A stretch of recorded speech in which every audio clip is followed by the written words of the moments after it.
Okay, so dear students, first constructed response question is calculate the oxidation number of chlorine in calcium chlorate. So here we have this twice, which is with this chlorine as well as with this oxygen. Calcium belongs to group number 2, so इसका जो oxidation number होता है वो positive 2 होता है. Oxygen belongs to group number 6, so इसका oxidation number -2 होगा because it has tendency to gain 2 electrons. Overall अगर हम इस कंपाउंड को देखेंगे तो ये न्यूट्रल है, इसके ऊपर ज़ीरो चार्ज है, इसलिए जो सम ऑफ चार्जेस आएगा वो भी ज़ीरो के इक्वल ही होगा. So we have to find oxidation number of chlorine here, तो आप उसको x के इक्वल करेंगे. Let the oxidation number of chlorine be x. Oxidation number of calcium is +2, oxidation number of oxygen is -2. Since the compound is neutral, therefore in सब sum is equal to 0. So आपने इसको लिखना कैसे है? First of all, you will write the oxidation number of calcium, which is +2. Then a plus this 2 is multiplied with the oxidation numbers of chlorine as well as with oxygen. So +2 bracket में लिखा हुआ है, जिसका मतलब है कि 2 multiply हो रहा है x oxidation number of chlorine जो आपने फाइंड करना है. And then we have 3 into -2. -2 is oxidation state of oxygen. This 3 is multiplied with -2 और फिर उसके बाद आप इसको मल्टीप्लाई करेंगे with this 2 as well. Overall it is equal to 0. Then this 2 + 2 को आप अभी सॉल्व नहीं कर रहे, पहले आप ब्रैकेट सॉल्व करेंगे. x 3 into -2 -6. And in the next step you will be solving it. 2 into x, 2x, 2 6 are -12. जब आप 2 और -12 को सॉल्व करेंगे तो it comes out to be -10. -10 को आप राइट साइड पे शिफ्ट करेंगे. Basic algebra. -10 जब दूसरी साइड पे शिफ्ट होगा तो इसके साथ साइन चेंज हो जाएगा and it will be plus. So in the last step we have to find the value of this x. आपने x की वैल्यू फाइंड करनी है, तो ये जो 2 मल्टीप्लाई हो रहा है x के साथ, इसको आप 10 के साथ डिवाइड करेंगे and your answer will be +5 + 5 is the oxidation number of chlorine in this calcium chlorate. Next question is how can hydrogen peroxide behave as an oxidizing agent? Okay, so ये जो hydrogen peroxide है, it is a unique compound in a way कि ये oxidising agent के तौर पे भी behave करता है और रिड्यूसिंग एजेंट के तौर पे भी बिहेव करता है. ऑक्सीडाइजिंग एजेंट क्या होता है? ऑक्सीडाइजिंग एजेंट एक ऐसा कंपाउंड होता है जो किसी दूसरे को ऑक्सीडाइज करता है. और जब किसी दूसरे को ऑक्सीडाइज करेगा तो खुद रिड्यूस होगा, और खुद रिड्यूस होने का मतलब क्या है कि ये इलेक्ट्रॉन्स को एक्सेप्ट करेगा. हाइड्रोजन पेरोक्साइड में ऑक्सीजन की ऑक्सीडेशन स्टेट होती है -1. यूजुअली जब आप ऑक्सीजन लिखते हैं तो ऑक्सीडेशन स्टेट -2 लिखते हैं, बट हाइड्रोजन पेरोक्साइड में ऑक्सीजन की ऑक्सीडेशन स्टेट -1 है. तो ये इलेक्ट्रॉन्स गेन करके -1 से -2 में चेंज हो सकता है.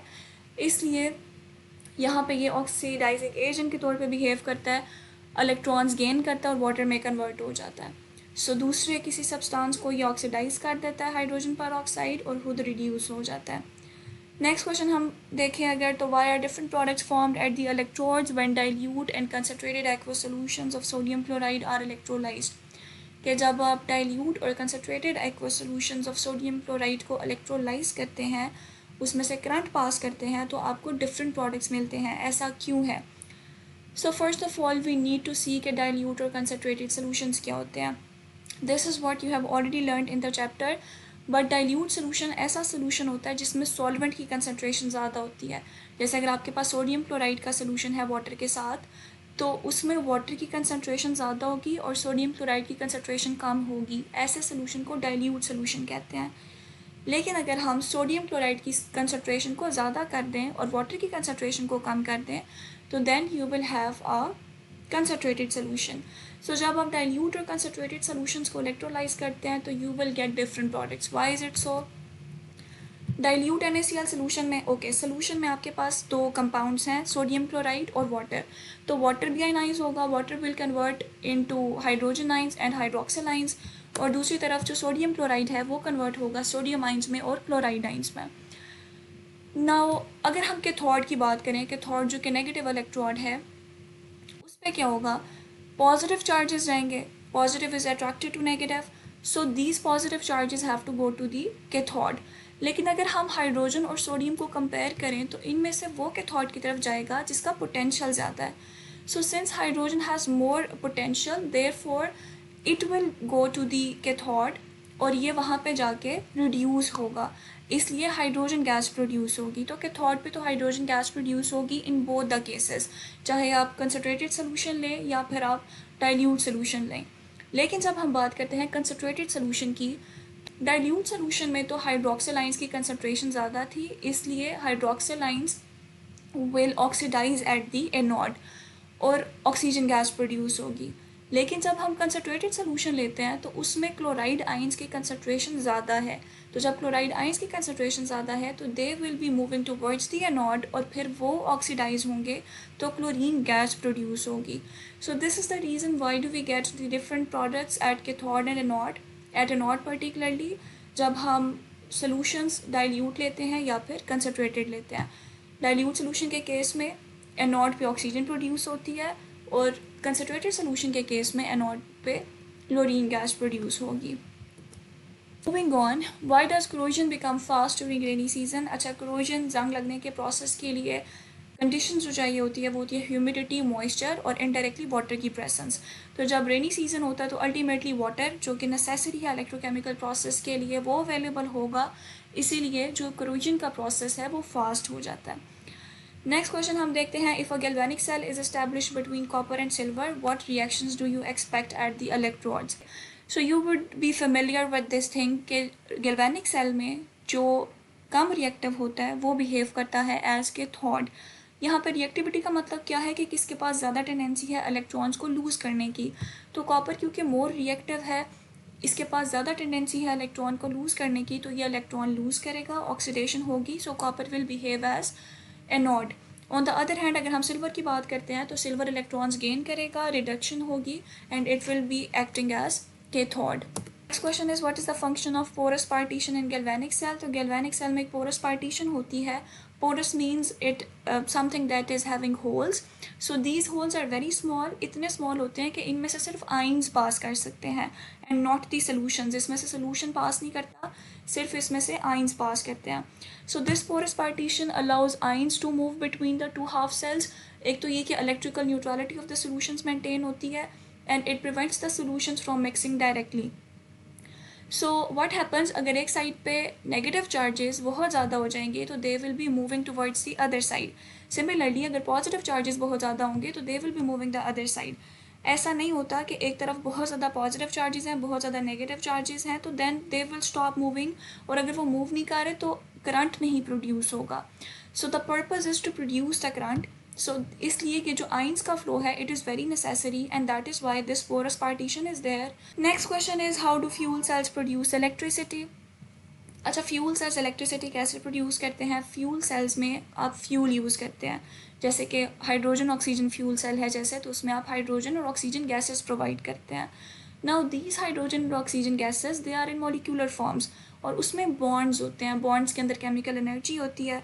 तो ये जो फ्यूल सेल्स हैं ये इस केमिकल एनर्जी को कन्वर्ट करते हैं into electrical energy and as a by product we have water जो कि हार्मफुल भी नहीं होता, तो आपको इलेक्ट्रिकल एनर्जी भी मिल जाती है using the chemical energy of the gases. Next question is how can the chemical reactivity of metals be compared by using electrochemical series।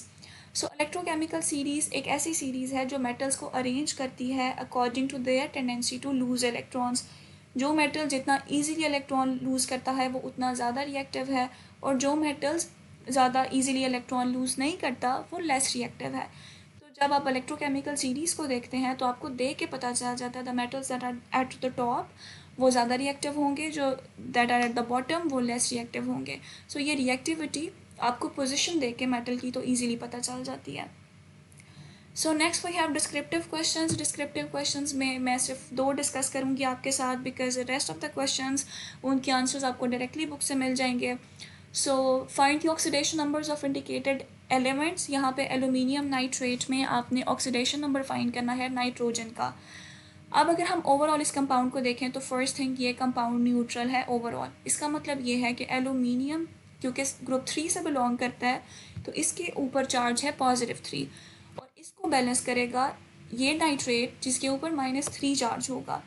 Now this 3 is representing कि ए के ऊपर -1 चार्ज है, इसलिए इन तीनों के ऊपर टोटल -3 चार्ज है। तो instead of taking the whole compound हम क्या कर सकते हैं, हम सिर्फ इस NO3 को लेंगे.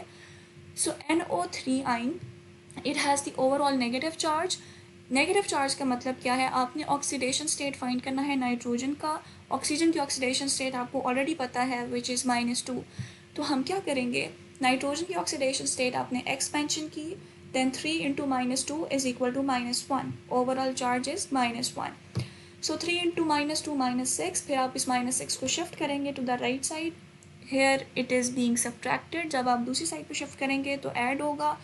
So it will be -1 plus 6 and then it comes out to be +5. So the oxidation state of nitrogen is +5.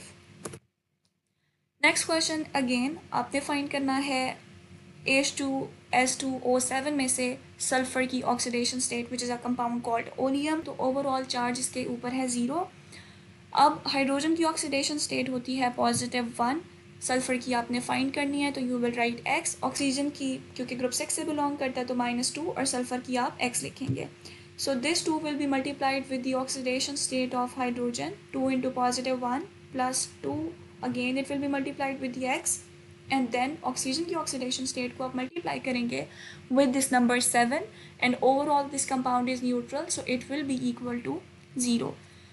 Next we have 2 into 1 2, 2x, and then 7 minus 2 minus 14, it is equal to 0. आप 14 और 2 को solve करेंगे तो -12 को आप right side पे shift करेंगे तो it will be +12.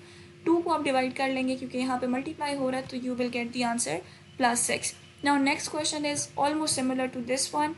आपने find करनी है oxidation state सल्फर की. ऑक्सीजन का ऑक्सीडेशन स्टेट -2, सोडियम का +1 क्योंकि अगेन ये ग्रुप 1 से बिलोंग करता है.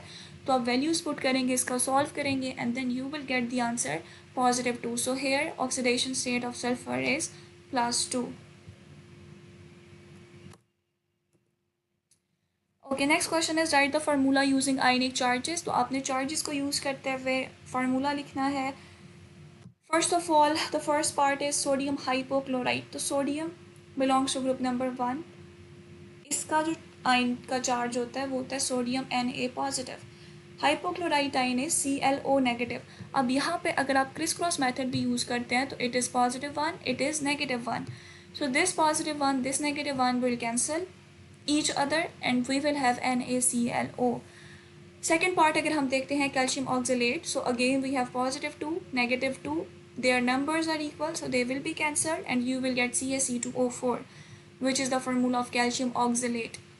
Third part में ammonium phosphate. Ammonium is NH4 +1 and phosphate is PO3 -4. सो अब यहाँ पे आप जब क्रिस क्रॉस मेथड यूज़ करेंगे तो यहाँ से 1, इधर से 3, they both their positions will be changed. So आप 3 को लिखेंगे अमोनियम के साथ और 1 को लिखेंगे फॉस्फेट आइन के साथ. So it will be like NH4 whole thrice and then PO4. Again we have the formula for calcium nitride. Again criss cross method आप यूज़ कर सकते हैं. यहाँ पे भी ये 2 आप यहाँ पे लिखेंगे as subscript. And then this is -1, so 1 will be written with calcium जो कि आप नहीं लिखते. We usually omit these numbers 1 while writing the formulas. Positive और नेगेटिव साइंस तो कैंसिल हो जाते हैं, वो आप फार्मूला में नहीं लिखते. So we will get the formula of calcium nitride, which is CaNO2 whole twice.